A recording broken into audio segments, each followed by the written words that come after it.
You still get to grant Seth their hydration. No, I also don't have any water in this room, so cider will have to do. So it has to be urine. I'll just, yep, I guess, if I have to. Okay, I think we're live now. Are we live? That's fine. Cool. I will know in 20 seconds whether we're live. So hello everyone. Thank you for your patience with. I made sure that it was working before we went live, and then I think because I minimized Zoom, maybe that fucked with it. I don't know. There we are. I can see us. We're back. Hello. So welcome to. Welcome to another episode of Blizzard Comedy Profiles. I'm joined today by the absolutely fantastic Elliot Simpson. How are you doing, Elliot? Oh, hello, Johnny. It's bear banging to be here. Bear banging to be here. That sounds like a cancelled Banjo-Kazooie sequel. Oh, I love that though. Imagine because they're the 18+ entry no one talks about. I mean that's basically Conker's Bad Fur Day, isn't it? That's essentially the say. And mind you, I mean this is entirely off topic. The people didn't come here to listen to Banjo-Kazooie discussion, but we're going to do it anyway. Yes, they did. Yeah, because it is still quite a violent game. Like you still explode crabs into like tiny little pieces and giant termites, and then bury a witch under a rock. It's still pretty violent. Like just because there's not blood, it's still very violent for this game. That's nature of cartoons, isn't it? I mean, people forget, back in the 40s or 30s, Bugs Bunny used to bomb the Japanese with grenade ice creams. Oh, that yeah, was a thing. exactly. Yeah, we all forgot about that. And it's too PC. Yeah. We can't even have a rabbit with tits on playing basketball. What's going on with? I have not seen Space Jam 2. I've heard not good things about it, but I also like Space Jam is not actually that good. Despite don't cancel me for telling the truth. I'm enjoying the discourse online between various comedians arguing over Space Jam 2 because Yeah. the Bugs Bunny basketball movie was not the masterpiece that Citizen Kane they were expecting it to be. Exactly. But anyway, we didn't come here to talk about Space Jam. We can do a stream on that sometime. Let us know in the chat if you would like to hear a stream of comedians ripping on Space Jam 2. I'll be happy to organise that, but that's not what we're here for today. So yeah, joined by Elliot Simpson, who is an absolutely fantastic comedian who you will recognise from our own panel show, Blizzard Comedy Podcast Avalanche, last year. And you're booked in to do it again sometime soon. I can't remember what day. Is it the next one? I don't remember. No, it's not the next one. You are booked in... And where are you booked in? I'm looking at last year's one. Ignore me. I think I've literally I've booked. You are booked in for 30th of August. Is it? So yeah. Not this current one, but the one after. I should probably make sure I have that written down. That's fine. Good. That's fine. It'll be messaging everyone in a couple of weeks to make sure. But yeah, Elliot's an absolutely fantastic comedian. Is one of the few openly asexual comedians I know. So we're going to talk a bit about that later on. And also an absolute, I want to say juggernaut in joke writing, just because the alliteration. I don't know if that's accurate. Would you consider? Do you consider yourself a juggernaut of puns, or? Well, given the recent controversy about the pun-off show, I'm very scared to affiliate myself at all with anything relating to puns. Oh, what was it? What was this controversy? I've missed this. Oh, yeah, the UK pun-off. I remember. I think it was cancelled, wasn't it, last year for a little bit because of a controversial joke that was said on it. I wasn't there. I didn't see it. I just heard about this after the fact. I totally missed that. Also, hello, Kirsty. Thank you very much for joining. We managed to get things working. I don't know if you were there when we just went live and then our faces weren't there at all. I don't know what happened there, but I closed and reopened OBS and then it started working. So we're here now. I don't follow the pun-offs that closely. I know about it because I know Kat Molinari did quite well in one of them, and I can't even remember. I don't think she won. I don't know. If you're in the chat, do let me know. And I apologise for forgetting your achievement if you did win, or overstating it if you did badly. I could be wrong. Basically, the point I'm making is I didn't follow the UK pun-off, so but I'm definitely going to investigate into this now. Hello, Sappy Bish. Yes, it is working. No, that's fine. Carry on. Yes, no, I am a juggernaut to lists of, but I'm not. Literally, I don't know what my style is. People think I'm like a one-liner pun person. I don't think I am. Generally, I mean, people see me as like being. Well, when I first started doing comedy, people used to come to me after gigs and tell me, "Oh, I love your nervous energy." And I was like, "Yeah, nervous character. Yeah, that's what it is." I'm just generally shitting myself all the time. I am generally.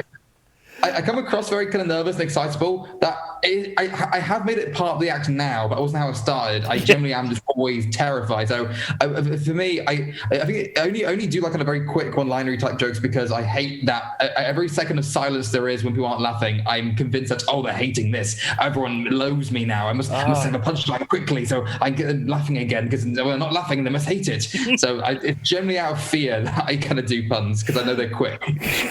That is really fascinating. Yeah, I've got some deeper questions onto that later on, but I'm gonna start. I've not actually started any of the scheduled questions yet. I prepared like 14 earlier, and we just got distracted by Space Jam and puns, which is a great Edinburgh show title.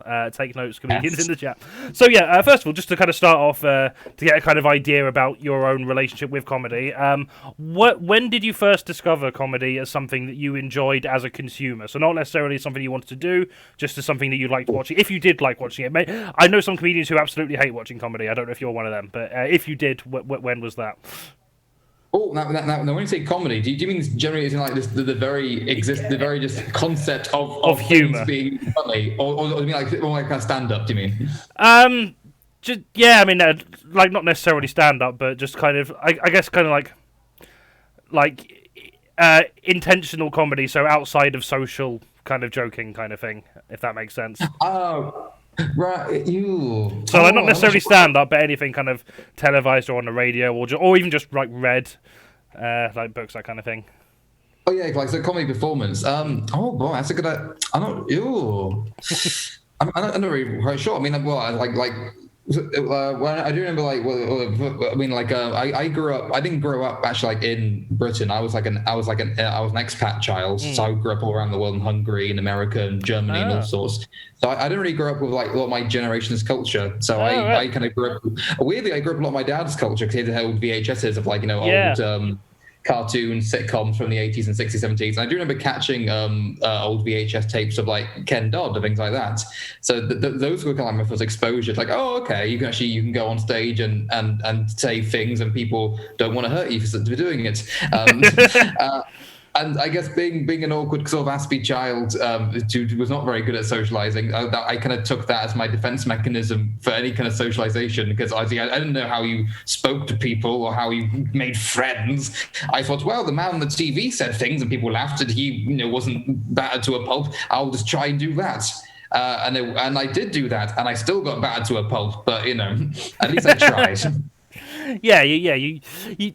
You had an attempt, and it wasn't directly related. Well, I don't know. I assume it wasn't directly related to saying things that you were beaten to a pulp. It was independent, and that's a start. You just separate the idea of you talking and people beating you up far enough apart, and eventually, like one of them will stop. Either you'll just never talk again, or people will stop beating you up. Hopefully, is that's the dream of all comedians.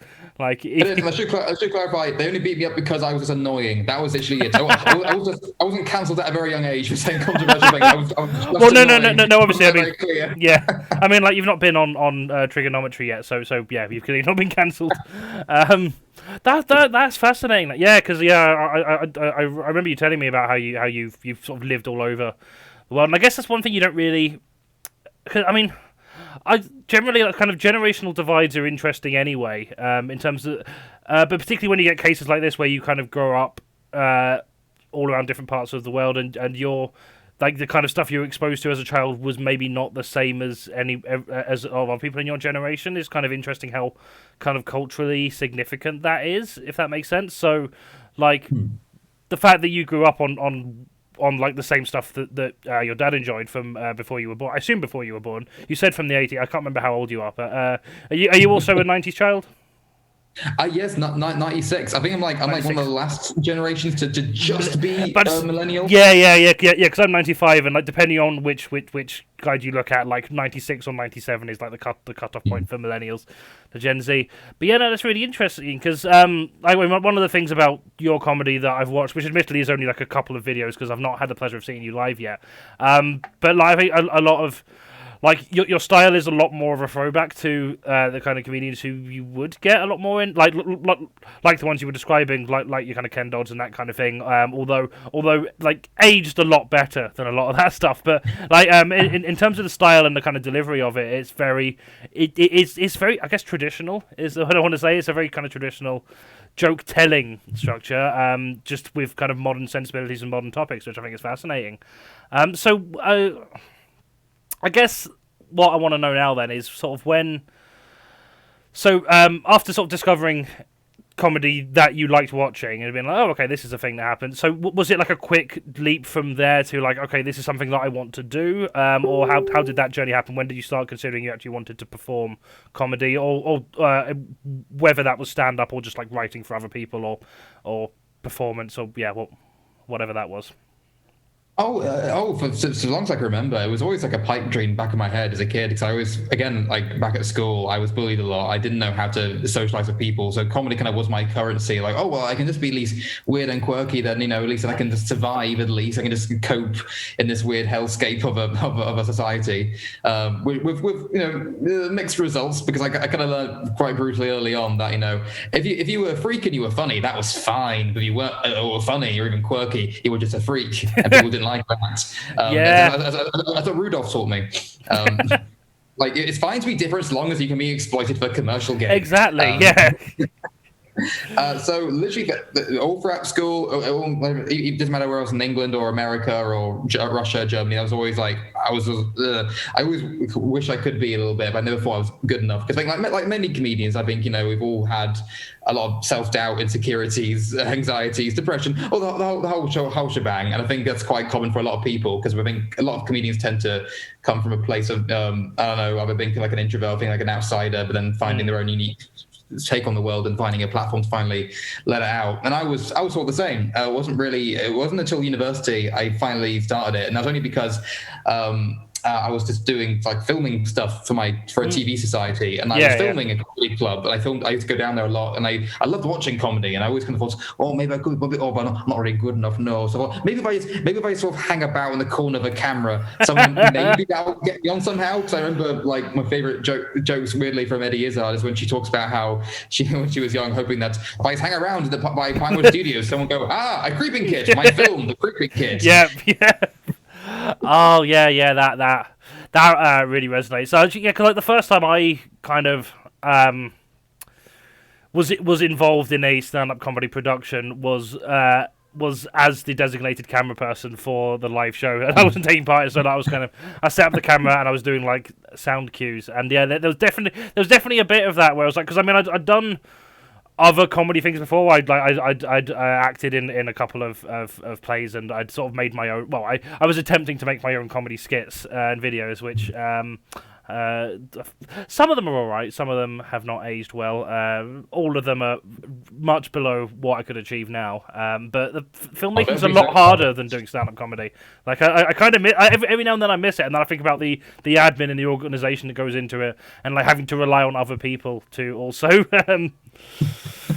I feel like you're down to you're more right for more scrutiny, I think, when it's down to like kind of film stuff, because people look at you and they presume, well, presumably this person's had like all the time in the world to edit it and act it and take it to make it as good as it can possibly be. You're a bit more forgiving with live stuff, I bet, because we're like, okay, you've only had the one shot to say this here and now, and do better, but oh well, we forgive you. It's not like you could do retakes. I don't know. I used to love theatre, and I did a lot of acting. I didn't want to be an actor a little bit before I got into comedy, and mostly because I really enjoyed I love playing the comedy characters, love being the funny people, love people just being on stage and just saying things and getting that overwhelming just validation, I guess. Because I mean, I don't know if other like Aspies or people who are on the autistic spectrum will relate, but because generally my Asperger's means I can't read people's social expressions very well, facial expressions. I can't tell people being literal or sarcastic or whatever. I think that's why comedy is really nice for me, because that there's no like more concrete, better sense of validation you get than being on a stage. You see everyone in the room looking at you, and you say a thing, and the whole room laughs at you. Yeah, it's like, okay, it's pretty hard to misconstrue this as anything other than they enjoyed that thing I just said, so that's good. Yeah, I know where I am now. And that's an interesting thing, because I mean, particularly like a lot of comedy plays and like sitcoms, is a large part of that is from like scripted miscommunications and that kind of thing. So it's kind of interesting that you've got that. Because I think there is a correlation between, like, I mean, certainly stand-up, but even, like, to the broader kind of sort of anyone interested in performance and neurodiversity, there's definitely, like, I mean, I've not got the stats to hand, but, like, I feel like a lot of the people I know who are performers are neurodivergent in some way. It might just be because all my friends are neurodivergent. Maybe I'm just hanging around the wrong performers. But, yeah, I feel like there's definitely a link there between that desire, and I guess because with stuff like that, it is very structured. You're kind of in control of it. Even with stand-up, when it's less scripted, you're still kind of like, you are there, you're the one who's kind of dictating how things are going. You're like, I'm here, we've got the microphone, I'm speaking. And like for me, someone who is not good in social situations and is usually the quiet one, like for the most part, particularly if I don't know people well, it's just sort of being able to socialise on your own terms, where you just get to say your piece and everyone has to listen and enjoy it. I don't know, yeah. No, I agree. I think it really is as simple as that. I think it's because comedy, performance, anything on the stage has certain much more clear-cut rules as to how it works compared to normal socializing. Socializing is fucking scary and complicated. Yeah. No one knows how it works, and everyone's kind of double guessing what they mean, what it means, or what they should say, what they shouldn't say, and the rules. Whereas if comedy is very simple, really, if you break it down, someone's on stage, they say things, and if you like it, you laugh, and if you don't, you don't, and it's as simple as that. And everyone knows what's going on. Everybody's on the same page. And I think obviously I don't have the stats to hand either, and I'm not by no means a social studies scientist or anything, but I wouldn't be surprised if there was a link because of that. Because I think sometimes people who do struggle socially, they find solace in that kind of easier world, I guess, where what the rules are and they're pretty clear and everyone understands them better. And I feel like some people can find it easier to kind of understand or get validation in that sphere than they do outside of it. But as just a theory, a game theory. No, for sure. And it's kind of interesting how that's translated into, because I mean, I don't know how you feel about like Zoom gigs in this kind of format, but it is like, because I think it is different. Like, it is definitely like the satisfaction of having a fun Zoom gig is definitely more. I feel it's more similar to like a good kind of social interaction than it is performance necessarily. But I find it like a well done Zoom gig because it is, again, it's about that kind of control. I think it's because it's so easy to lose that control and everyone to start talking over each other. I think when you pull off a good Zoom gig, that I find that. I don't want to socialize in person anymore because I just find that like a much nicer way of doing it. And I thought I'd hate it because I thought it'd be the kind of whole like we're all kind of here, like only one person can talk at a time. But for like small groups, it's quite nice. I actually kind of prefer it to a lot of other social situations. I don't know. I went on a tangent there. I don't know. No, at all.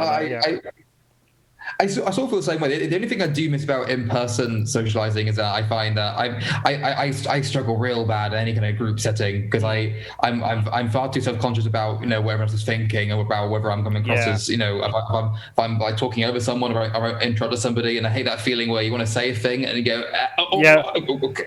And then like by the time you can say it, the topic just moved on. I know, every single time. The only thing I miss out, and that happens in person as well, but at least in person, I feel like you can because everyone's more visible in your line of sight. It's way easier to kind of use your body kind of like, okay, I'm going to say a thing now because I put my hand like this, say, I'm in the queue, I'm going to say a thing real quick. So everyone kind of mentally goes, okay, when this person's finished talking, we should look at this person because they've done the finger now, which means they're going to talk next. It's harder to do in Zoom because everyone's looking at their own screen, doing their own thing, and someone's probably playing Minecraft on the side, and you can't assume everyone's looking at you all the time. That is true. I had another point I was going to make that, and I've immediately forgotten it. I'll probably remember it in a bit, so I'll come back to that. This is the point. This is the point you need to do. It's pointing upwards. Point upwards, yeah. No, yeah, it's gone. I don't think it was remotely important anyway. I mean, nothing is really if you think about it. But anyway, that's not the message you want to deliver. There are children watching. There aren't. There shouldn't be. We've been swearing a lot. But I know. I'd have to go PG testing to get into your Twitch. Absolutely. I think you technically meant to be 18 to start with Twitch, but I don't know how they. Like, I don't think they actually enforce that. I did hear someone who like was over 18 and they got their Twitch banned just because they were quite big on it, but it turned out they'd lied when they'd signed up like years ago and they were underage when they signed up, but now they were legal but they still got banned for it. Anyway, irrelevant. Sort of going off the last actual question I asked, so yeah, you mentioned a few names of sort of when you first kind of discovered stand-up comedy, like your kind of Ken Dodds and the kind of like names from like the 70s, that kind of era. Who would you say like your biggest actual comedy influences both were when you started and whether that's changed now? Has that changed since you've been doing more, since you've been on the circuit more and seen kind of more underground acts or like less famous acts, that kind of thing? Ooh. Well, when I was very, very young, my first exposure to comedy probably was like Ken Dodd or like clips of all like Vic and Bob on their sketch shows. Watching sitcoms like 48 Hours and Monty Python, and then watching his cartoon like Looney Tunes. Things that were just funny that I would love to remember. Funny things I found funny off by heart, memorize them.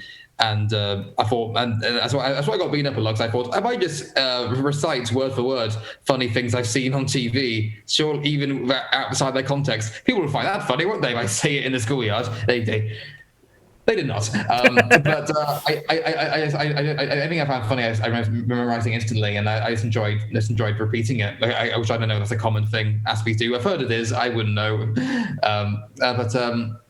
And then as I got older, then I remember then I finally went back to England for a little bit after expat travel, and then I remember catching a lot of like sketch shows of my generation, which were at the time like things like Harry and Paul. Then of course the Armstrong and Miller show, Shooting Stars, and I came back, and I bloody love Shooting Stars. That's always been my That's what Vic and Bob was my biggest inspiration, because the idea that you could just be fucking bananas and silly, and people pay you money for this.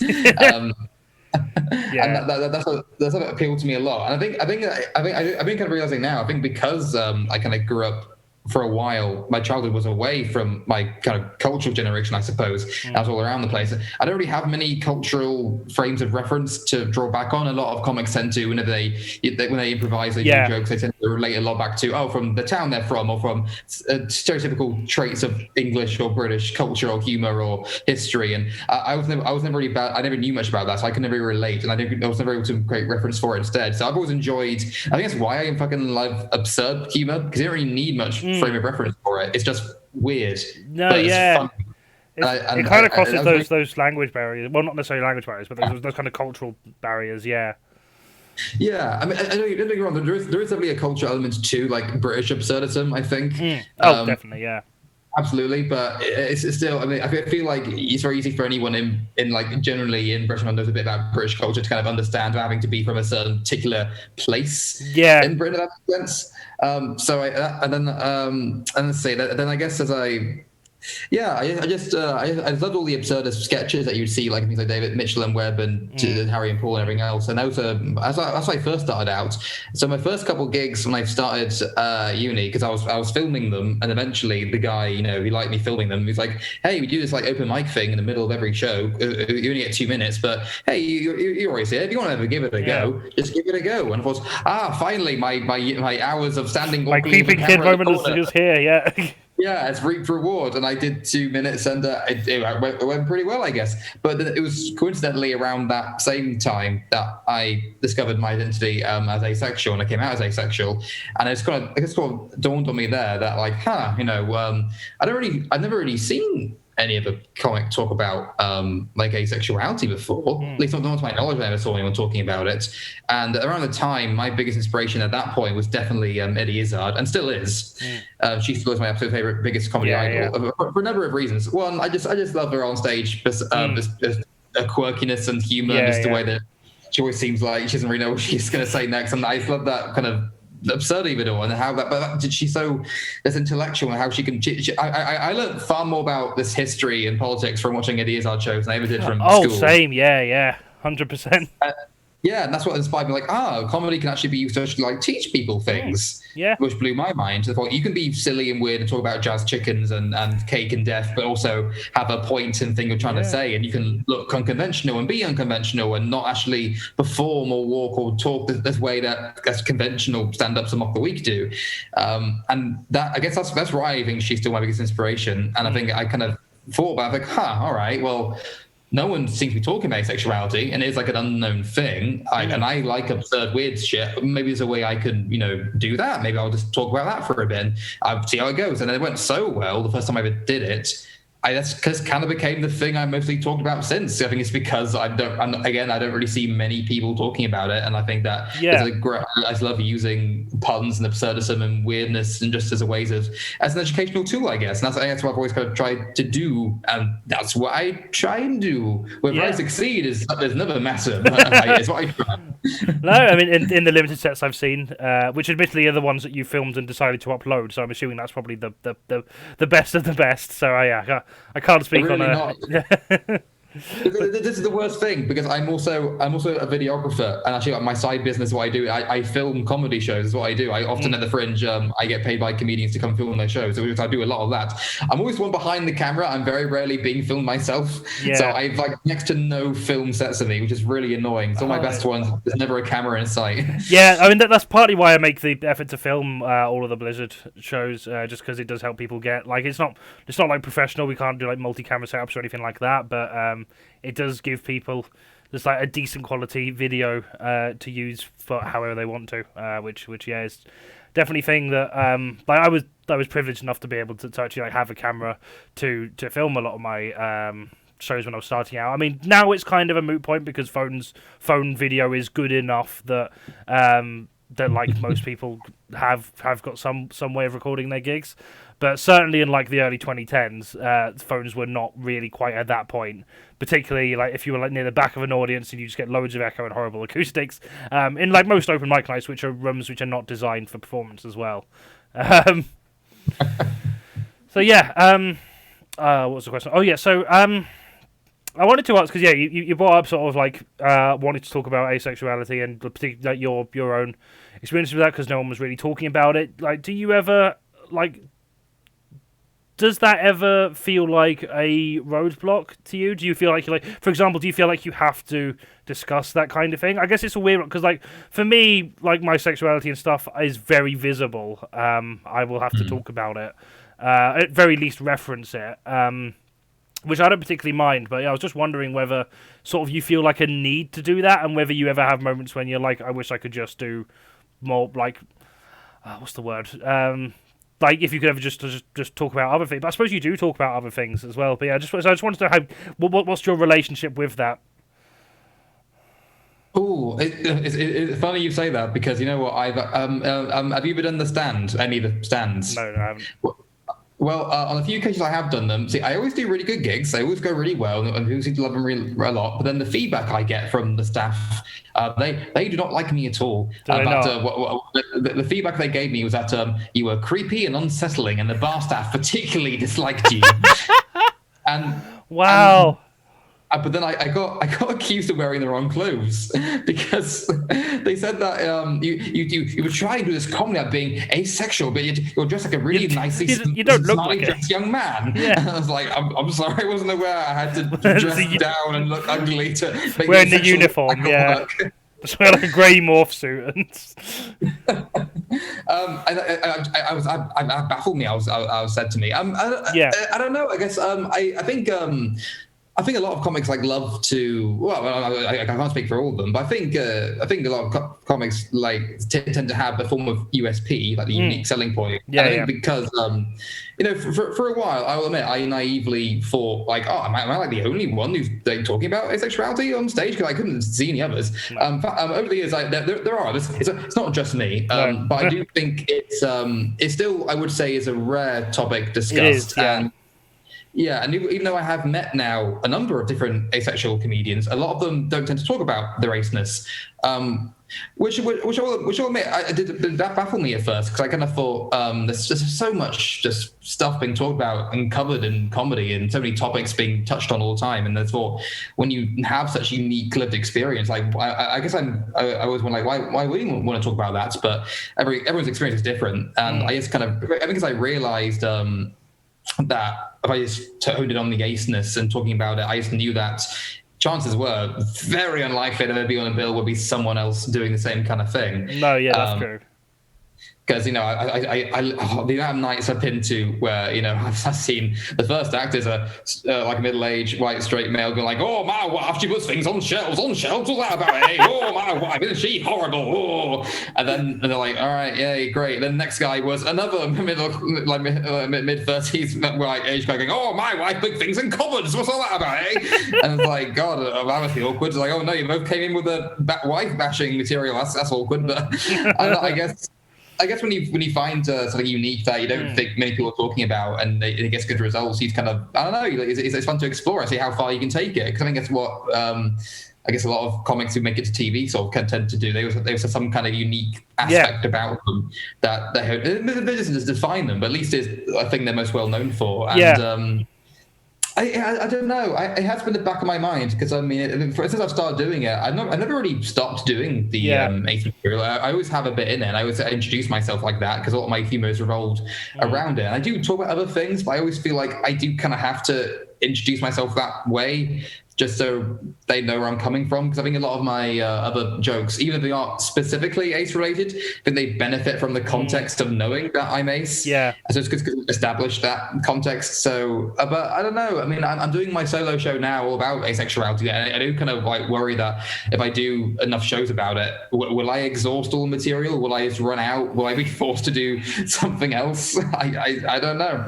I'm still figuring that out, really. I'm just going to I'm just going as I can for the moment. I will keep doing the things for as long as people keep laughing at them, and then when they stop laughing at them, we're like, yeah, we've heard that. I'll think, time to talk about trifle. That's funny, isn't it? I don't know. Even when you're improvising, you sound very asexual. It's like, what other things do people like? Trifle? I don't know. To clarify, I wasn't trying to suggest for a second that you should stop talking about it at all. I realised that kind of came across afterwards. So it's mainly because I think you're right, and I think even if you're not strictly talking about it, you're doing material from your own lived experience and your own observations of the world, and that, like, who you are is gonna imprint itself on whatever that is. So whatever you're doing or observing, you're doing that as someone who is asexual. So. I guess you can't really not do it. Like you could maybe do it in a more kind of like a less explicit way, but it's still very much like a part of your life. And if you're if you're writing your own material, that's always going to come across. It's just a thing I find interesting. And on that note, like on that note of just being like, after an out, like, will I exhaust all material on a subject? I used to be worried every time that I wrote a political joke. I was like, oh, what if all political issues suddenly resolve themselves and I'll have nothing funny to say? And I'm just like, do you know what? I'd rather that. That would be great. If I have to struggle to write material because the world is so good, I'd rather take that and just find a different job. But because I thought that like months before the Brexit vote as well, and then I was like, well, I jinxed it, didn't I? God damn it, Johnny! Is that kind of messed up though? The idea that in a way we always kind of rely on the world being so terrible, so we actually have things to talk about. This is what kind of fucked me, and I've learnt more into that since then as well. But yeah, I don't know. It's just kind of like. It's hard to imagine writing about anything else at the minute because things are like that. But I think if things do get better, then like I'll either find other stuff to write about, or I just won't do it, and I'll find other stuff to do. Like as long as we can get universal basic income, I don't care. Like I don't need to make money doing comedy. Just like if I've got an idea, I'll do it. But I don't have to. Like capitalism won't ruin it. So if we get to that point, then fine, yeah, whatever. But I doubt we're ever going to get to a point where Tory bashing jokes aren't funny.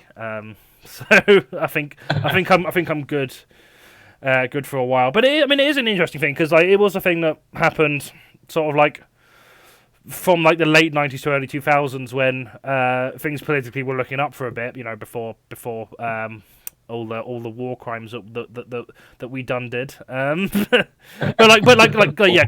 to like the mainstream comedy in the 80s to like the late 90s, there's a lot less political stuff going on in the late 90s, and there's this interesting correlation between just like, I mean, not interesting, just like the Tories are objectively worse. We know this, but yeah, like political comedy thrives a lot more in those circumstances. So it's always a thing that's at the back of my mind every election, being like, oh, there could genuinely be a real social change here. There won't, but there could, and then I have to. But yeah, let's have hope. Yeah, Please. That's all we have. But I'm not above bashing Keir Starmer. It's fine. Like, if it was Corbyn, I might struggle more. But Starmer's got plenty. Oh yes, well, there'll always be something to talk about. I mean, I think. It's weird. I mean, obviously, I don't agree when people say that. Oh, why can't things just be political? Like everything is political. Yeah, exactly. Yeah. Political agendas. Yeah.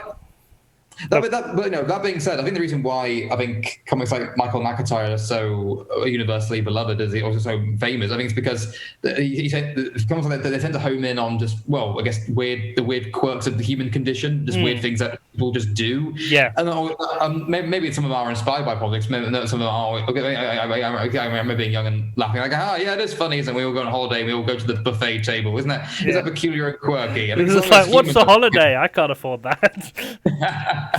But I think as long as I guess humans keeping fucking weird, there'll be something to talk about.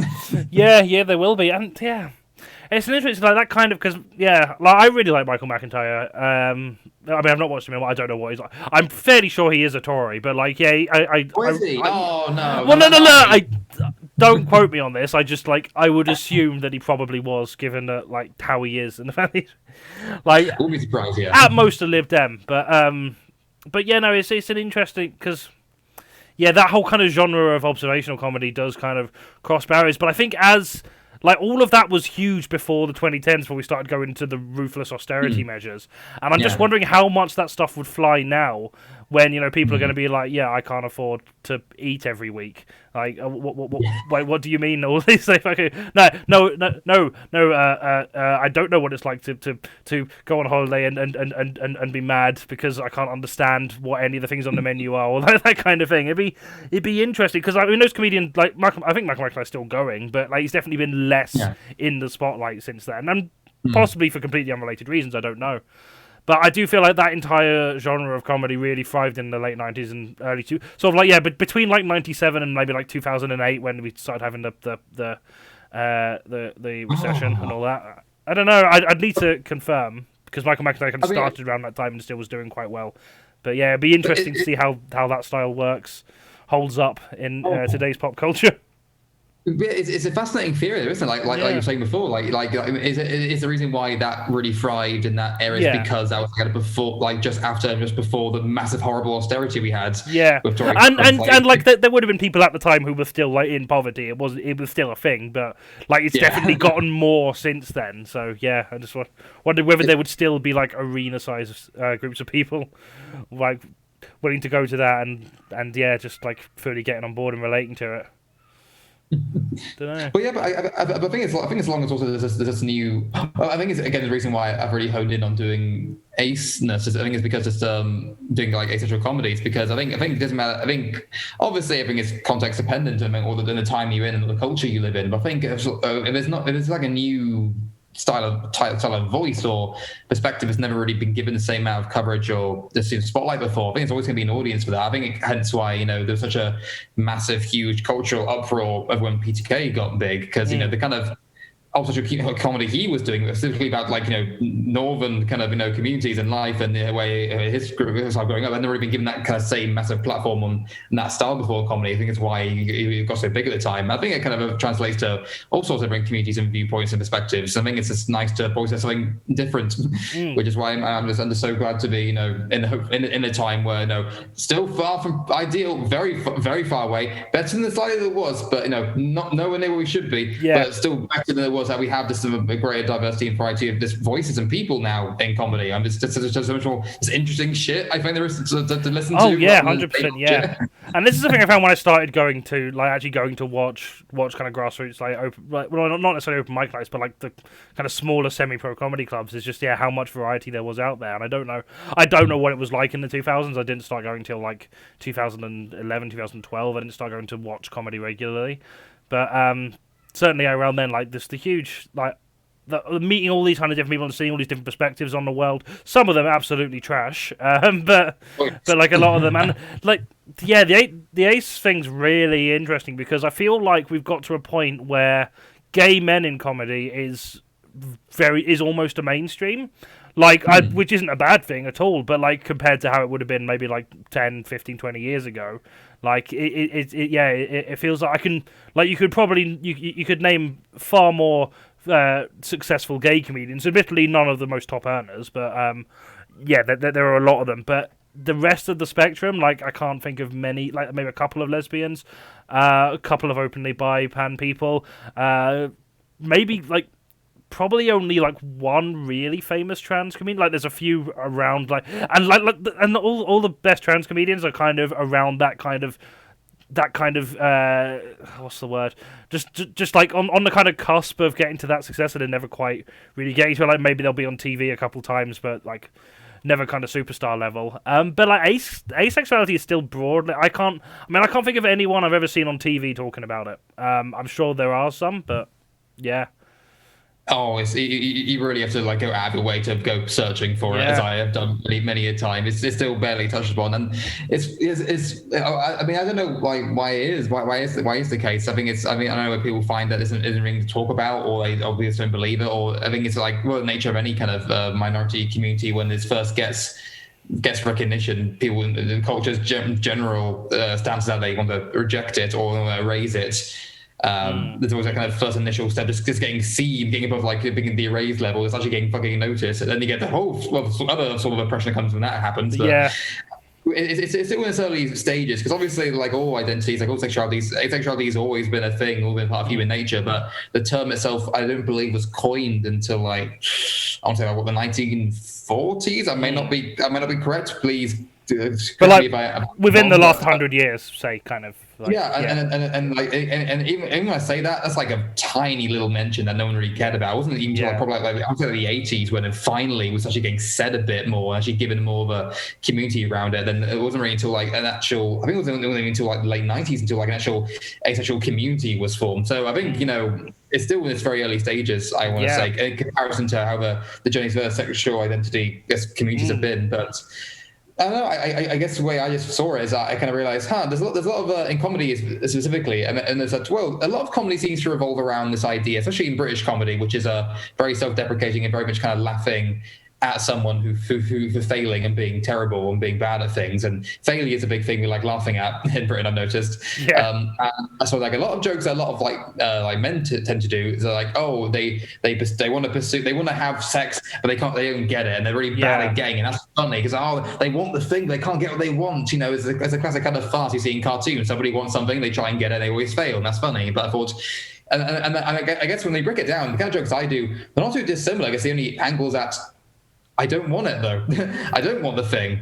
And I guess it's turning on its head. So I guess all my jokes really are just taking a simple classic kind of subversion.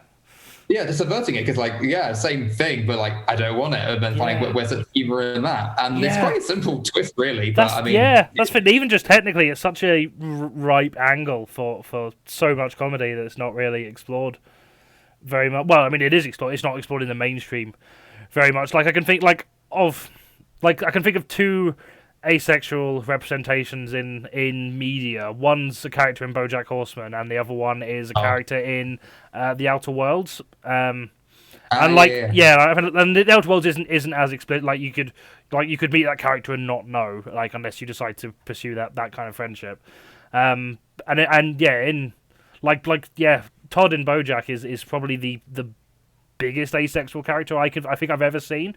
There probably are others, but and that's like that was the show started like within the last 10 years, and like it was over halfway through the series that they started addressing that stuff. So Oh no, it's brilliant. I absolutely love Todd. Yeah, Todd. Yeah, to my knowledge, he's the biggest ace character I know in all of just media. And I love how what I love about Todd is that, well, for one, yes, he is asexual. They do a very good job of that, explaining it, but it doesn't define him. It's always like defining trait. He's still generally a really quirky, kind of funny, cool character, regardless of that. But also, when they do hone in on asexuality, there's a lot of great comedy they do in that. It isn't demeaning to him. There's so much good. Yeah, the whole farce when he's like with his girlfriend and they have to pretend to be having sex and their parents that was genius. Sex. Yeah, it's a simple version of a classic trope, but it really works. It's really funny. Yeah. And it's not demeaning to him being ace. It's a commentary on how sex obsessed the culture is, and it's really fucking funny. Like there's good stuff you can do, and I love it when people actually find some fun new ways to kind of I guess the things we've already had. In a way, a lot of comedy is. Obviously, a lot of comedy is aged very, very horribly and terribly, but also a lot of comedy also really hasn't. It's aged really well. It's timeless. You have to kind of just change the parameters of how the perspective. Yeah. I mean, like that. Like the main beats of that particular sketch, I guess, or like scene, like could come straight out of a sitcom from like the 80s. But it's just the way that they've sort of presented it, and with those different characters and the subversions. But the actual beats of it and the actual way the joke, like the humor works, is like that's timeless.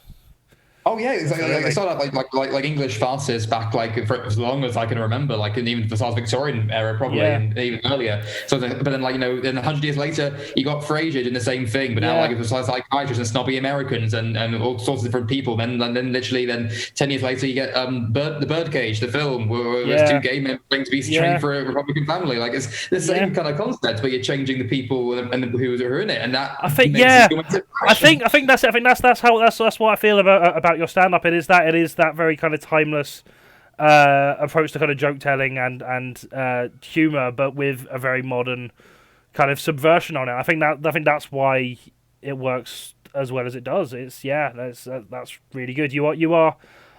I'm trying to think of a clever way of saying it. You're just like a kind of modern timeless comedian, but that I mean it's true. But I was trying to think of a pun and I couldn't. So I'll leave that to the experts. Thank you very much, Ella Maximus. It says this is a fantastic interview, by the way. I'm very glad. Also, if there are anyone in the chat does have any questions you want me to ask at any point, do feel free to put them in the chat, and I will address them at the end. We've been going 45 minutes, so I've still got about half a document to get through. We'll do a few more. Sorry, were you going to say something before I carry on? I was going to say I think what I just noticed as well that why I like doing what I do is because I feel like because the ace thing is such a new thing, it's generally culturally it's not talked about very often because I have such a unique, I guess, perspective. Because I feel the kind of jokes I do, I found that because I've gigged, all across the UK, Scotland, England, Wales, wherever, even America as well. I find that the jokes translate pretty well. I've not yet encountered many kind of cultural barriers. No, and I guess the fact that you don't really do that many pop culture references helps with that. I try not usually. I do have some. I do one where people say oh, how do you know we don't like sex if you never tried it? And I say, well, I've also never tried voting Tory. Yeah. I mean that's an example of a thing you could translate to most. I mean, certainly most kind of English-speaking Western kind of societies, you could replace that with any right-wing party, and that joke would still work. Literally, that joke, when I first made that joke, it used to be UKIP, and then they fucking don't exist anymore. So exactly. They still technically exist. They're just not relevant. Who cares? So I think that sort of things like that I change across, but I try to make my comedy as accessible as I can. Also, because I feel like that's generally benefited, I guess my goal, which is obviously yes, I want to do comedy, make people laugh, and I want people to have a good time and bask in that validation. But also, I do generally want to use my comedy as a tool to educate people and to spread awareness about it. And I generally have found, because before I did comedy, I used to do actual. Well, no, I'm not actual. Okay, I was more focused on doing just I guess I don't know what the right word is. Classic activism. I used to do awareness campaigns and protests and talks and lectures and all sorts. And I used to talk about asexuality a lot. And don't get me wrong, that did very good things. I met a lot of great people. I had to people discover who they were, and I did do quite good stuff. But I find that usually what I found is that why comedy is such a great tool is that it is accessible and it can appeal to anyone. Because obviously, at university, people in my political social sphere, they love all that stuff. But if I try to teach these things to old people at the pub, not surprising. I didn't really care very much. Got a lot of got a lot of rejection, a lot of hostility. So you're preaching. I don't care. It's all woke nonsense. So, and that's usually what I find we get hit by a lot. People on the left, especially people in the queer community, we're told, we're just here saying hello, we exist. Please don't kill us. And yet we go, you're being preachy. Why are you preaching at us? Don't kill you. But it fucking sucks. But that's the world we live in. But then I found, doing that in comedy instead, people got it, and it didn't matter how old they were, where they were from, or who they were. Everyone just sort of understood and got it then, because I wasn't making fun of asexuality. I was making fun of the culture we live in, and everyone got it. And I started to get people come to me after gigs say, that's really interesting, and I've heard of that before. And I was looking and thinking, these are the kind of people who I bet if I just told them plainly and simply, hey, I'm asexual, this is what it is, they would say, that's rubbish, that's nonsense, get away from me. Yeah, exactly. I can't remember who it was who said it, but yes, it's that whole thing of no one really wants to go see a political speaker they don't already broadly agree with, but they will go and just go to a comedy night. Which depends. I think comedy has recently gotten a lot. I mean, this isn't a hot take, but it is a lot more polarized, and it is I know, shock. How dare you, Johnny? But so I think there's a balance. I think really expressly political comedians probably wouldn't get audiences too far outside of their own of people who already agree with them. But I think for the kind of stuff you do, where it is just like these are my jokes, this is who I am, kind of I think a lot more people will be willing to go and see that. And then I think as a language, it does get through.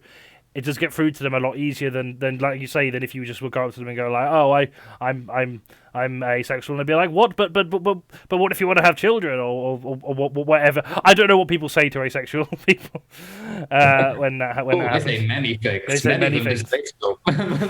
What is the worst thing that someone said to you after a gig about that?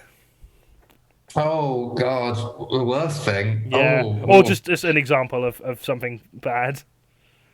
I can think of the worst thing, but I'm not sure I should say it because it might be triggering to people. It was quite horrible. That's fine. I mean, we can pop a trigger warning there. If you want. It wasn't so much It wasn't so much a comment. It was more of a threat. Let's say that. Okay. Right. Yeah. Sure. I'm sure people can work it out. When you say you're asexual, people see that as a challenge. Yep. And it's a very forward threat about how they had a thing to say about that. Yeah. I'm not sure. I'm sure I can change that. Yep. I can certainly see where that's going. Yeah. But other than that, I've had people tell me, "Oh, were you damaged as a child? Were you, you deserve correction. You need to be, fixed somehow. Have you seen a doctor about that? The various horrible things like that." The weirdest thing people always say, back to the weird thing they said about me wearing the wrong clothes. I was dressed too nicely. Someone said, "I don't get it. You say you're asexual, but you're really good looking." And to them, I was like, well. And you're straight and ugly as sin, so here we are. Yeah, that's a fucking great line. Love that. But it's true. But it is. I guess why I do what I do. I think you're right. But people generally don't go to a political speaker unless they already vaguely agree with them, because people usually like to be kind of.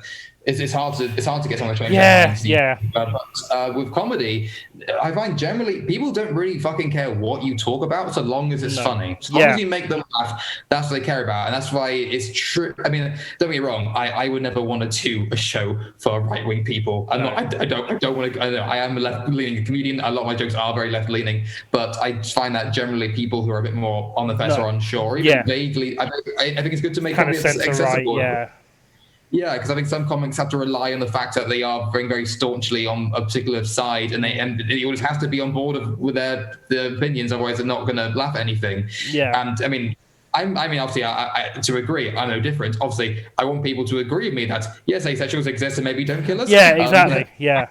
But you know what I mean. I think it's possible to. I like doing jokes in the way that I think that anyone who's never heard of it before can still get it and understand it. And I think that's what I try and do. Yeah, and I think you see that, and I think you are like, whether or not you'd want to, I think like if you had to do a gig towards it to an audience who are mostly like more, let's say, more right leaning than most, I think you could pull together a set that would work with them. Like I wouldn't expect you to do it. I wouldn't want to do it in your situation, but yeah, I think you'd have a much easier time than like a lot of the lefty comedians I know with that. Well, yeah.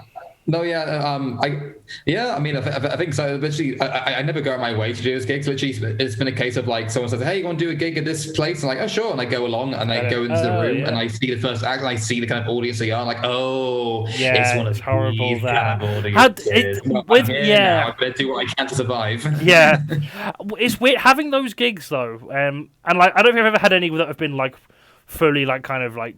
Explicitly right wing. I've definitely had ones where I've been like, oh, okay, the queer stuff might not fly here, but how it's really satisfying. I don't know if you've had this, but when like you have that, you have that worry, and then obviously you've got to do the gig anyway, so you just suck it up and like you go, okay, you're like, okay, well, if I'm gonna die, I'm gonna do it on my own terms, so I'm just gonna really up the queerness, and then you win them over. That's one of the most satisfying things I've ever experienced. I don't know if you've ever had a similar experience.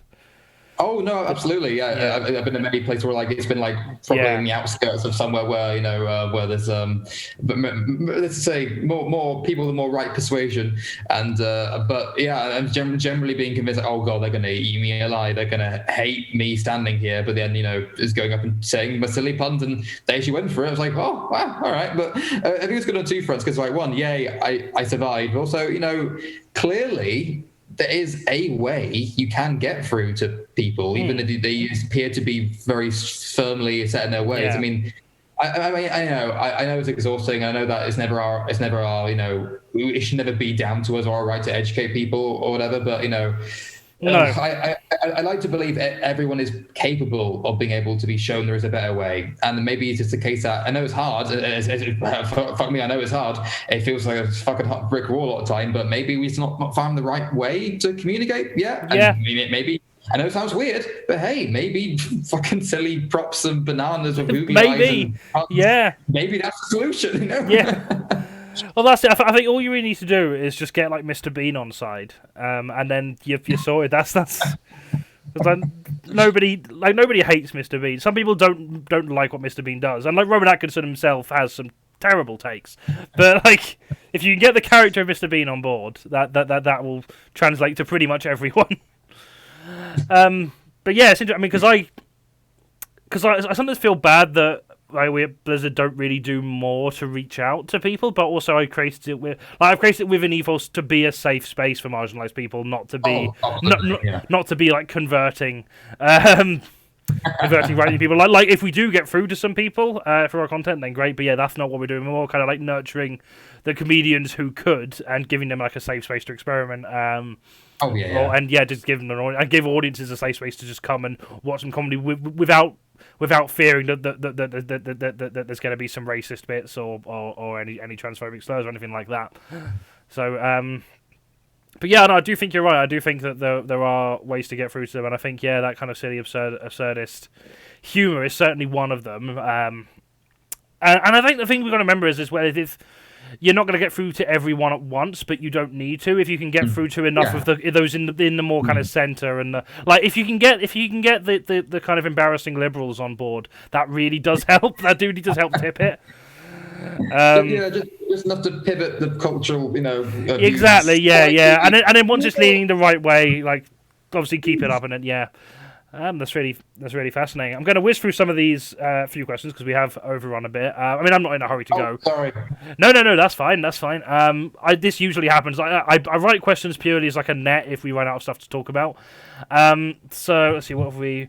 Okay, yeah. So radical change of topic. I mean, you already kind of mentioned this right at the beginning. So how different is your stage persona from your kind of social persona?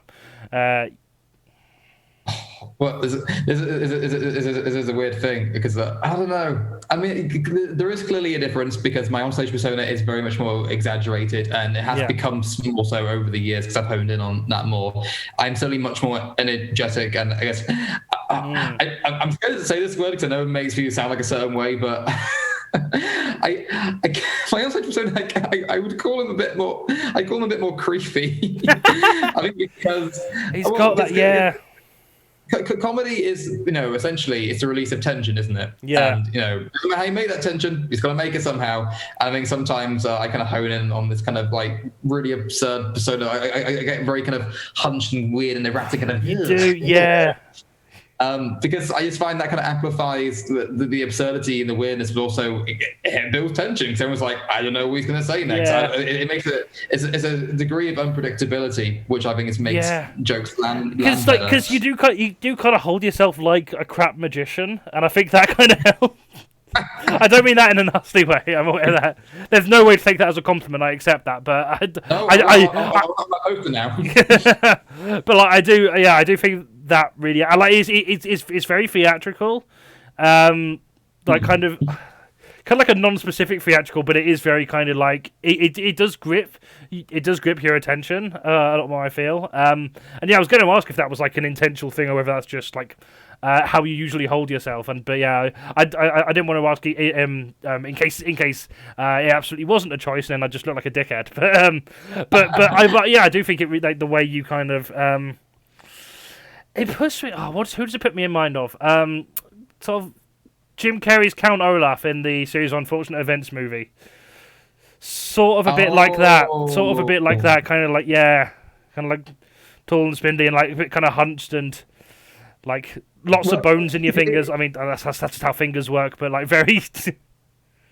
But yeah, it's weird to bring up Jim Carrey because I remember watching religiously watching Jim Carrey's Grinch film as a kid, and I remember being in love with the way he portrayed that character and how funny it was. It was the inflections, the way he just would exaggerate random words for no real reason. Yeah, no, he's a phenomenal performer. He's a phenomenal comic physical actor as well. Shame he's anti-vaxxer, but there's a lot of criticism you can say of Jim Carrey, and I have, but he is one of the best in that kind that kind of performance.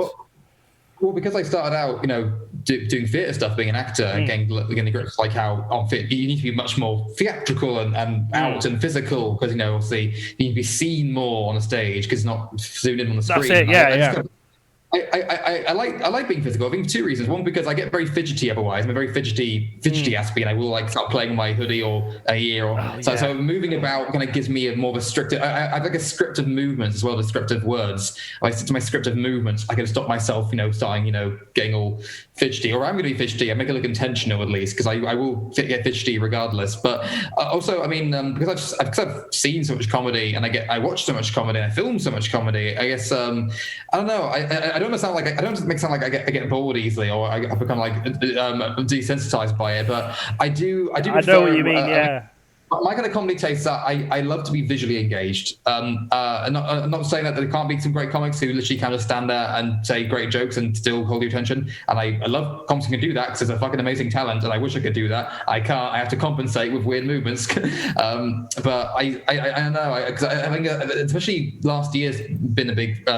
I guess maybe realize that because obviously we have to do Zoom gigs. Zoom gigs, I think they've been alright. I think we'll adapt to them fairly well. But I think the thing about when you're sat at your desk on a laptop and you're watching comedy, it's easier to get distracted and it's easier to get a bit bored because you're watching just the one screen. So I've been like, I thought, well, if we're going to be watching one screen for like a full 10 minutes or half an hour, I can at least do my best to make it look more visually interesting. So they don't just stop them from checking TikTok for a second.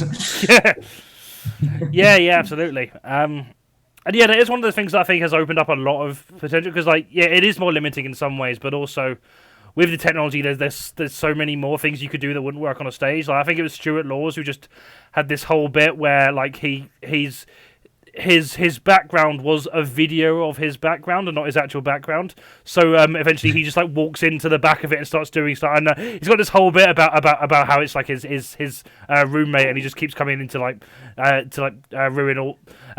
all the gigs he's doing, but like it's just him wearing the costume, and like you don't know what's happening because it is just a video of what his background would be.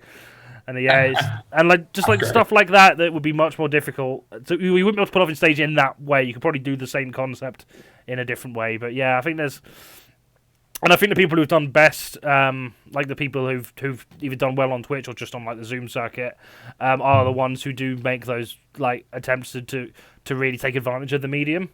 Because I agree. Like watching like a panel of like 7 faces just talking about stuff can only be so interesting. Which is very much what our show is, but I tried to have some more visual things to give it flair. I actually love your show, and again, it's not like a case of like it means that the things being talked about in this format are bad. I think it is the way human attention spans work. And also ours does work if you're only half paying attention to it as well, because it could work as a radio show, apart from the actual picture rounds and that kind of thing. Exactly. Cool. Okay, got a few more questions. Run through. So, the kind of standard comedian question. I want to know about your kind of writing process. So, we don't need to go in depth, but I'm always really fascinated when it comes to one-liner comedians because, like, I kind of started off not as a one-liner comedian, but I definitely wrote a lot more one-liners, and I struggle to like consciously write them. I just have to wait for one to come into my head and make sure I don't forget it. And then like one time, I'd often get them just as I was about to fall asleep, and then I'd be like, oh, okay, I need to remember that in the morning. That's a really good joke, and then I don't write it down and I forget it. But I remember that I came up with a really good joke, and then I still can't sleep at night because I remember like one night in like 2014, I came up with like the best joke of my career, and I had nothing to write it down on because I didn't really have like a proper phone at that point either, and I was really tired, so I was just like, okay, I'll remember this and then write it down in the morning, and then just absolutely didn't, and I can still remember that I came up with it, and it probably wasn't even that good, but my brain is convinced that it was. So yeah, like do you sit down and write jokes, or do you do it in a more kind of ad hoc way? Is what the question was going to be before I started talking about myself, which I need to stop doing. Sorry. Oh no! I relate totally to your writing process, at least like that stress of remembering, like, oh, that's a funny thing, I should remember that, and then completely forgetting about it, but knowing you had the thought of something funny. Yeah. So, I mean, when I started out, I used to like meticulously literally write word for word, verbatim, every line I would say, like in the Word document, including like the weird sniggers and I wrote down in asterisk the noises I would make. That's how like descript I would be. I still do something. I still do something similar to that, but I'll do like emojis occasionally to get the kind of inflection. Sorry, carry on. That's a whole other level you're taking it there. Yeah. That's when I started out. Then I kind of found like I guess the skeleton of what one of my sets sounds like, and I can just find I can start taking it apart, replacing jokes and bits and bobs and putting them in. And so a lot more jokes I do are very one-liner. Again, like I said earlier, it's because I'm terrified. I'm shitting myself all the time on stage. I would love to be able to do at some point like longer like storytelling. I'd be so scared to do that though, because I every second there's silence. I hate it, and I'm convinced I'll lose confidence in what I'm saying the more silence there is. I get that. Yeah. Every sentence has got to end in the joke, otherwise they're going to lose attention. Yeah. And I'll lose them. It's purely out of fear, but I also do enjoy them. And I guess I'm at the point now, weirdly. I feel like the jokes kind of write themselves a lot of the time because I've kind of honed in on this kind of let's have a go at sex culture, I suppose. I think of every single kind of sex or sex related word there is, and there's a lot because the English language is riddled with innuendos. Every sentence in the English language is an innuendo if you think about it hard enough. Hey, that's my point. I mean, erections. So literally every time I kind of just find myself thinking about, or I hear someone say, an innuendo or a slur or not slur, sorry, a slang. Yeah. A slang, one of those slangs. Yeah. One of those slangs, or any kind of weird term or nickname for sex or a sexual activity. I kind of think, what does that sound like? What word does that sound similar to? What pun could be made out of that? And I think, Now, and it's really simple as that. I kind of think, okay, now this word sounds like this. There's a pun to be made from there. How do I make that a pun? And I kind of I get my note back and I just write it down. And then eventually, basically, I always say new asexual joke. And then when I need to make it set, I literally type in the search bar asexual joke, and all of them appear. And I just kind of pick and choose which ones I think are the best ones. And that's really neat. Yeah, slot them into the skeleton. Yeah, so I guess you like write the punchlines first, and then be like, okay, how do I set that up? Yeah, I look at that way. I kind of thought, like these are words that sound similar, or yeah. I thought, I mean, asexuality is a big spectrum. Everyone's a bit different. Some people are sex repulsed, some are sex favorable, some are more indifferent. But I feel like I'm more indifferent. And I thought, well, indifference, I guess like agnostic, isn't it? And I thought agnostic, is shag, and it's agnostic. Put them together, you get shagnostic. And then from there I thought, okay, how can I work into that thing a line, and how that came and then about. you just polish the actual set. Yeah, that's really good. I really enjoyed that. Yeah, no, that makes sense. And I guess, like, do you think that process has made you wittier? Because I know, like, when you were on our show, you were very quick to make puns whenever they came into your head. Like, is that something you've always been like, or was that something that just writing, like, however many years of stand-up has just made you better at? I've always loved doing a little bit. I've always loved kind of like, for as long as I remember, trying to make silly, stupid jokes out of what someone has said. Usually, much the irritation and annoyance of everybody else. They wouldn't be good ones, and arguably they're still not. But I do remember again being in that noughties period, watching all those sketch shows, and what I'm fucking loving Shooting Stars and Would I Lie to You? And I weirdly Lee Mack became one of my biggest inspirations. Oh, he's so good at Yeah, just watching how his brain works, like Would I Lie to You in a panel show, seeing how fast he's able to. I remember as a kid thinking, I wish I could do that. Yeah. I mean, I'm not sure. I'm not sure I can. I don't think I'm as quick as he is. But I remember like reading interviews with him and saying, literally, he just keeps doing comedy. After so many years of doing it, he said that you get to the point after doing it for so long that you could say anything and you can think of a pun immediately. Yeah. And so I guess I just try and practice that whenever I can. And I'm still arguably not amazing at it, but I like to do it mostly because I feel like I don't know if I'm being like really modest now or being down on myself, but it feels like it's all I have sometimes. Because again, I didn't really get to grow up with like a cultural frame of reference from a particular place I grew up in or anything. And I feel like whereas other comedians are very good at like immediately making a reference or a connection between this thing and this thing from this town or from this part of British life or from this political event or this or that. They're very good at that. Whereas I'm not quite as quick on that front. I thought, well, what I can language. I can listen to a word because language is messed up, and I can listen to a word and think, what sounds similar to that? I think, aha, there we go, because that's literally all I have sometimes. I wonder if that's like exacerbated by living in so many different places that have different native languages, because, I mean, this is purely speculation, I am very much monolingual, but yeah, I imagine just like back when I was learning new languages, you'd always have that thing where it's been like, oh, that completely, like, that French word sounds like a completely different sound in English, and that I don't know where I'm going with this. I'm just wondering whether that's like the same part of the brain. I don't know what the question is there, but yeah.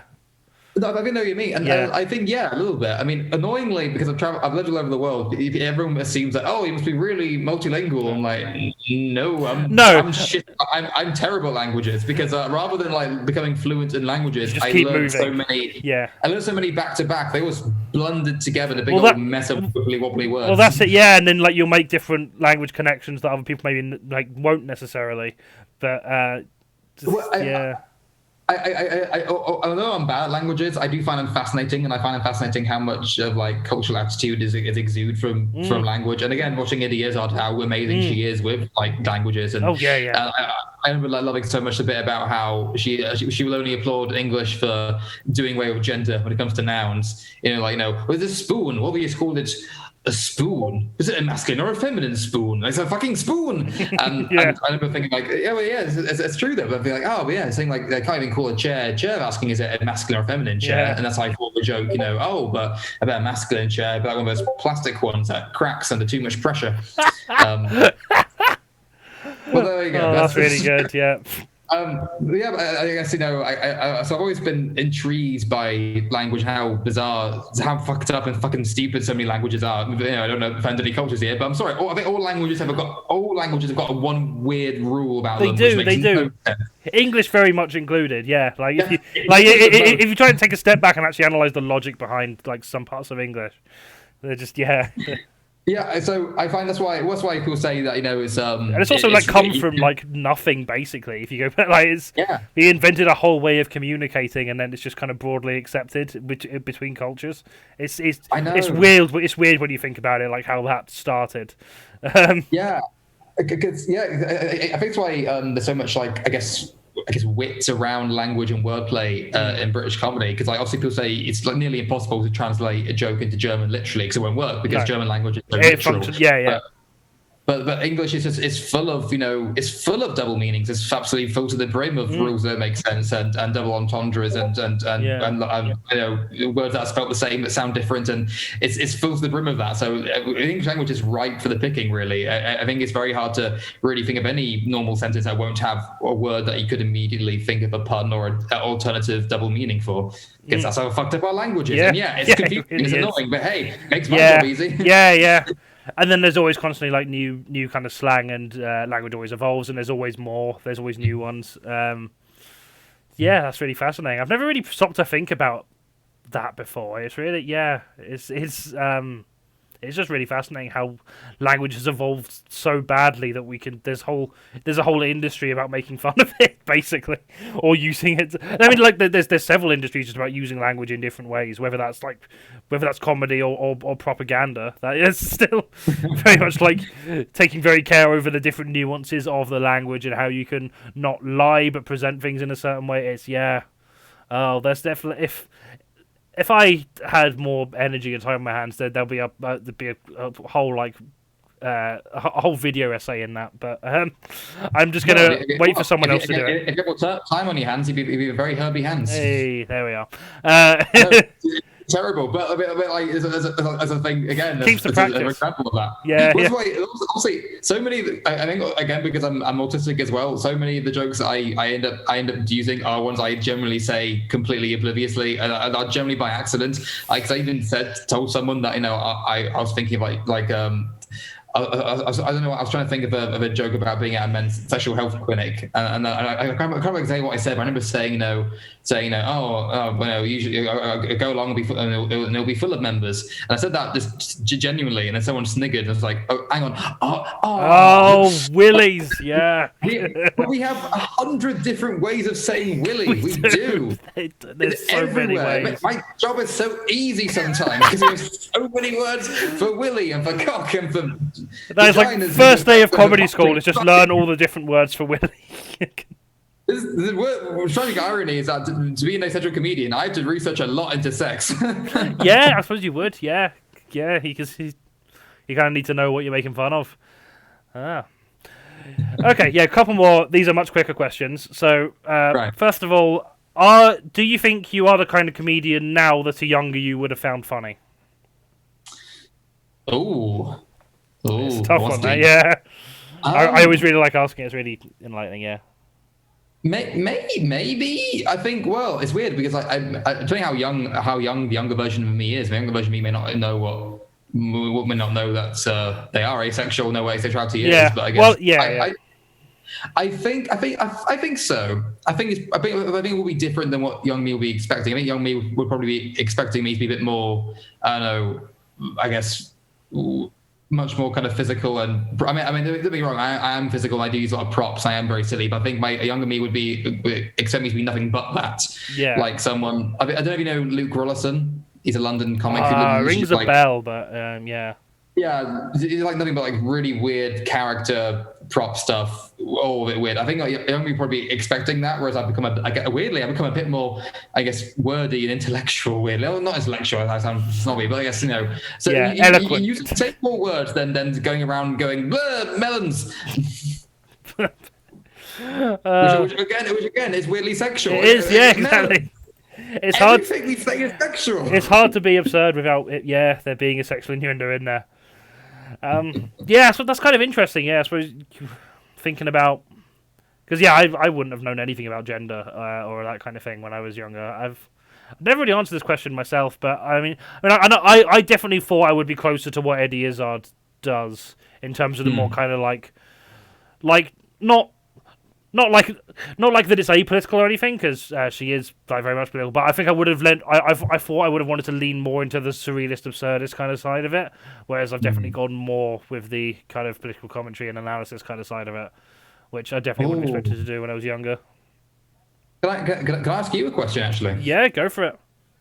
There are no rules. I'm just very curious whether people feel still the same way, but do you feel like, you've always kind of wanted to try out different types of comedy, but because like what you started doing was doing so well, and because people expect that from you, because it does so well, you're kind of a little bit almost kind of nervous to try other things, but because you know that what you do currently is so reliable. Yeah, I do get that, and so for those of you here last week or who know me know that I did study comedy at university, and I did when I was doing my final project, I was doing that on alternative comedy, and part of that I wanted to try doing a more mainstream joke based set, which I think I did okay at. It was really hard. It's one of the hardest things I've ever had to write. But yeah, and I kind of feel like I'm very glad I did that, because I do feel like I've sort of and my comedy's evolved over time anyway, so I do think I have experimented with different styles to a degree. Like there's like I've experimented with kind of like two very different styles anyway, not all of them. And I think doing that has made me much more comfortable in what I do, and has also allowed me to take some of the skills from different styles and put it into what I'm doing, because I can write good jokes. Even like a large part of my persona is about how I don't have jokes, but but I think I am quite good at writing jokes which don't sound like jokes, and that's the thing that I definitely learned from trying to do that, and also watching a lot of Mitch Hedberg, who is an absolute king at all of that. Like, in fact, no, Mitch Hedberg does the opposite. He does things that aren't jokes but sound like jokes and are really funny. Like, it's very weird. So yeah. To answer your question, I did, and I have done that, and I found it really useful. Do I wish I could do it more? I don't know. At the minute, I'm quite comfortable with what I'm doing, but I also don't gig that often, so I don't know. Maybe further down the line, or if I do more, I will want to do more experimentation. And like, I'd like to be better at doing physical stuff. Like, I think the most abstract bit I've ever done on stage was just played this little kind of sort of tension building horror soundtrack that I recorded just on my guitar with a bunch of effects, and I just pulled like a shoebox out, opened it, and there was just a sandwich inside, and then I was about to take a bite of it, and then the music stopped, and I just put it away and carried on with the show, which isn't that's like I'd like to be able to do more stuff like that, even though I don't think that technically works, but it's really funny to do. I think you'll have a lot of fun then doing your solo show when you get to that. 'Cause that's what I've really enjoyed about doing it. My solo show is because I feel like I'm able to actually kind of do some more silly, very heavy prop stuff. I would never dare do in a normal set, because I feel like it's so weirdly different. It's so, and if it takes up a lot of time as well. When you've got like a 10-minute exactly. set. I mean, the freedom to do that. 'Cause, I mean, I very naively and foolishly thought for a while, like, I'm a pretty weird alternative comic, aren't I? And I went to like an actual alternative comedy night, and I saw the weird ass shit was going on there. I was like, I'm nothing like these. These are proper weird. Yeah, I love it. Those are like the only comedy. In fact, no, I don't even really go to alternative comedy nights. My favorite comedy to watch is a non-alternative night that has an alternative act. I love being in a room where like 70% of the room absolutely hate what either don't care, absolutely hate what's going on, and the other 30%, including me, are loving it. That's like one of my favorite. I love watching that, because I hate being that comedian like the times that I am it. But yes, my favorite thing to watch is just going to a mainstream comedy club when I get like someone like I don't know if Birthday Bread Man or Detective Inspector Horse for a Hand. I don't know if either of them are still going, but just like those weird ones, and that's absolutely my favorite thing. Oh no, I absolutely agree. I love it when that happens, and it's a shame because I go to alternative nights where there's nothing but that weird shit, and like man, it's like I wish I could do that, and like I want to be able to do that, even though it's a space that they say, hey, we're free, you could come along and try whatever you want. I still find myself so scared to. It's like I know that what I do now works. I'm so scared to try something that maybe won't be. Yeah, and it's a different thing as well when it's a night full of that kind of stuff. It's like you have to, I guess you have to kind of double down on it more, or like really far reach. You can't just do something that's a bit weird because it will seem very tame in comparison. So it's always a weird one, those kind of setups. Have you got an idea? Well, that remind me is where my alter ego came in. I don't know if you're aware of my comedy alter ego. No. He's called Dr. Bonk. Oh yes, no, you have told me about this. Yes. Have I? Yeah. Medieval plague doctor. He's changed quite a lot in the short time I've done him. He started as an accident because I was about to do a gig on Halloween, and the guy was like, "Oh, everyone's going to come do the testing costume," and the only costume I had was a medieval plague doctor costume with the mask and everything, and I thought, I just can't see myself going on stage and doing my regular set dressed like this. I just think that it won't really work. It'll be so weird. So there and then I wrote a new set just for a plague doctor character, and surprisingly went pretty well. And I really enjoyed having an alter ego to experiment with because he's changed a lot. Sometimes he's completely mute. Sometimes he's just physical. Sometimes he is talk. He's got a weird voice, and it's been nice to experiment with that. But weirdly, I found the most fun doing things with him in film because I made a short comedy horror film last year in lockdown called Dr. Bomb's Lockdown. Yeah, you were telling me about that.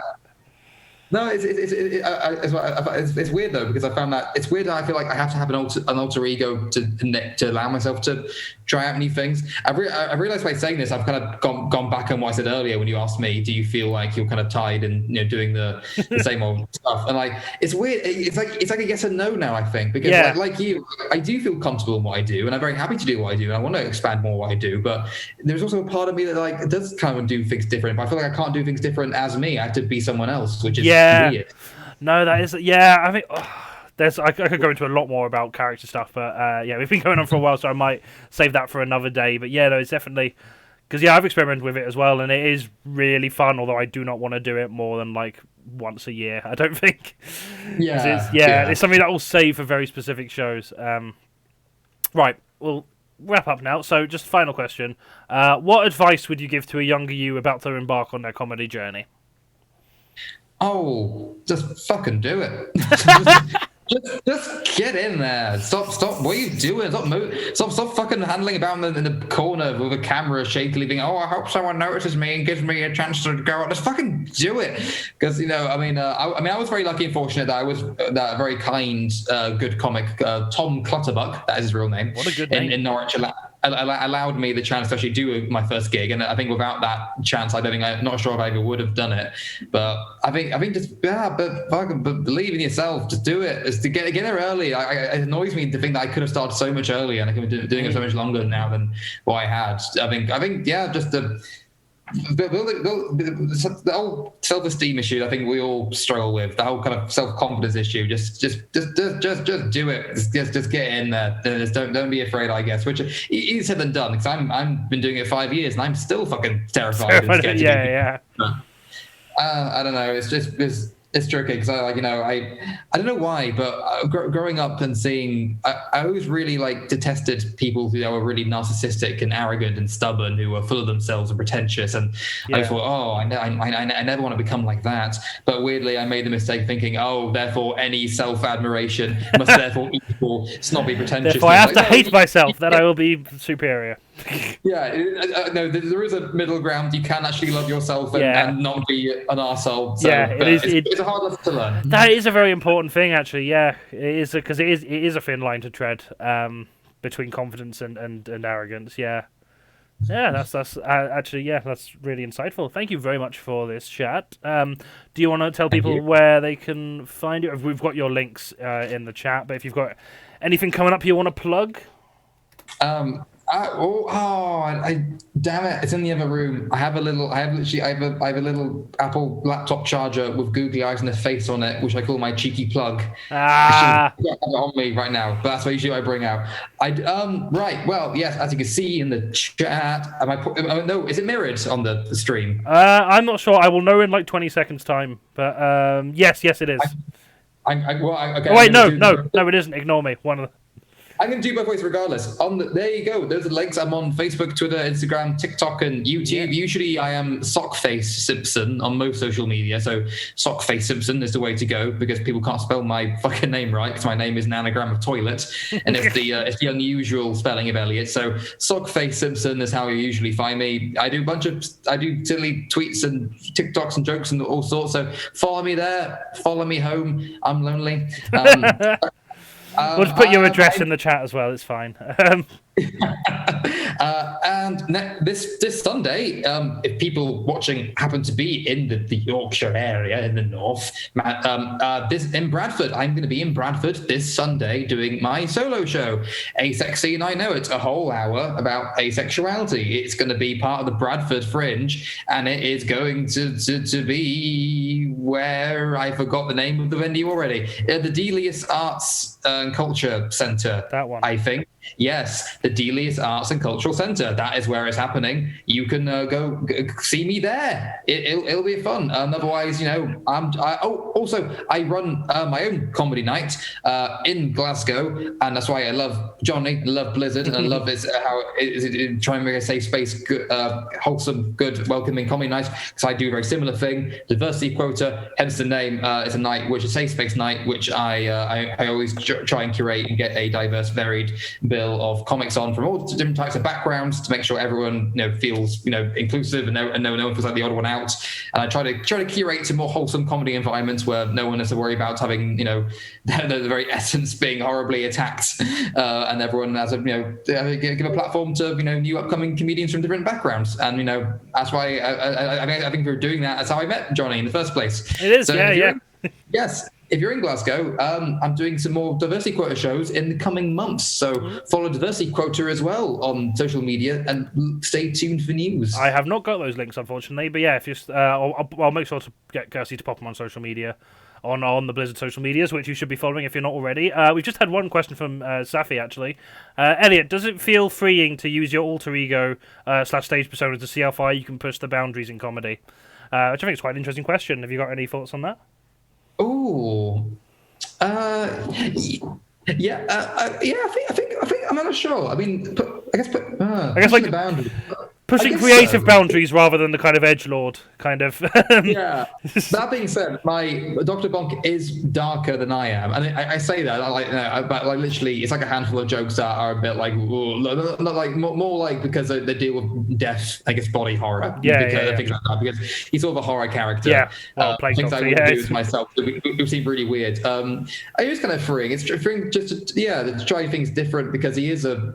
I don't know. It's weirdly, it's kind of freeing to be behind a mask, I guess. I think because of the knowledge that no one actually knows it's me underneath here. They don't have to know unless I choose to take it off or I announce that I'm me. As far as I know, I'm just Dr. Bonk. So I know it just feels kind of freeing to be able to try and just do strange weird shit. So it would seem the kind of weird shit I can do in a costume character is I think you do have more potential because doing some of the weird shit you would do just as a regular ass person in normal clothes would look. I'm not sure. I don't think it look disturbing more than funny. But weirdly, because if you're in a costume character, people kind of get on board quickly with weirder shit. It's like, because he's in a silly costume, so it makes sense that they're doing silly things. I think I'm explaining myself really, really badly, but I don't know. No, yeah. I totally get you. I guess yes. I feel more free to try different things I wouldn't if I was just being myself. And I think the added element of being completely, I guess, engulfed in a full outfit where you can't even see a single semblance of me underneath. Actually, it could be anyone underneath that because none of my skin shows. It's full black robes, cloak, mask. Weirdly, that feels free to do anything, I guess.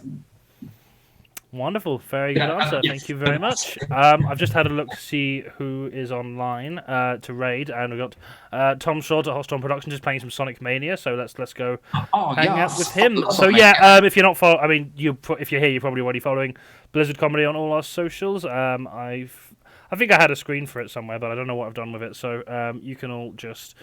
I mean, I could just say where it is. Yeah, it's just Blizzard Comedy on everything, pretty much. If you're on a platform, just type Blizzard Comedy in, and then if we come up, we're on there. If we don't come up, we're probably not on there. Or if we come up, we might not be on there. And it might be someone else. So either way, have a good time with all of them. So let's give Tom a raid. What is it? I don't know what a raid is. Essentially, it just means at the end of your stream, you can take all of your viewers over to someone else's channel, and then it'll make a big kind of fanfare about it, and then so it can just help. It's really nice for like small streamers to just share audiences and exposed to new people. So yeah, it's really cool. Right, we're gonna go do that now. We'll say goodbye. Thank you for joining us, Elliot, and thank you for joining us all in the chat. Bye bye. Bye everyone. Oh, okay, that's gone. Oh, is that us done? Yeah. Oh, hang on. Oh,